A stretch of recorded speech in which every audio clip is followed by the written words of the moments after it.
இறை நம்பிக்கை கொண்டவர்கள் கேட்கிற பிரார்த்தனை குறித்து சொல்கிறான். ரப்பனா ஹப்லனா மின் அஸ்வாஜினா வ துர்ரியாத்தினா குர்ரத்த அய்யுன். இறைவா, எங்களுடைய மனைவிகள் விஷயத்திலும் எங்கள் பிள்ளைகள் விஷயத்திலும் எனக்கு நீ கண் குளிர்ச்சியை தா. அதே துவாவை ஆண் பெண்கள் கேட்டாங்கன்னா கணவன்மார்கள் வரும்.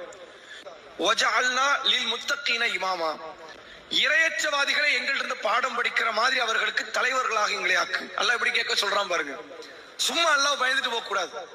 நாங்கள் அடுத்த கட்டமா அல்லாஹ் பயப்படுறதுக்கு ஒரு கூட்டம் உருவாகி வருவாங்களே, எங்களை பார்த்து பாடம் படிக்கும். இப்படி பயப்படணும் யா அல்லாஹ்னா, இவங்களை மாதிரி பயந்து நடக்கணும் யா அல்லாஹ். எங்களுக்கு மற்றவர்களுக்கெல்லாம் நாங்கள் இறை அச்சத்தில் தலைவர்களாக இருக்கணும். இஸ்லாத்துல தலைவருக்கு ஆசைப்படக்கூடாது, தலைமைத்துவத்துக்கு விரும்பக்கூடாது. இறை அச்சத்தில் நீ தலைவனாக இருக்க ஆசைப்படுங்க இஸ்லாம். அந்த அளவிற்கு அல்லாஹுக்கு பயந்து உள்ளங்களிலே அச்சத்தோடு வாழ்ந்து அந்த இறையச்சம் ஒவ்வொன்றுமே நம்மை மறுமையில் சொர்க்கம் சேர்க்கக்கூடிய வகையில் வல்ல இறைவன் ஆக்கியருள் புரிவானாக.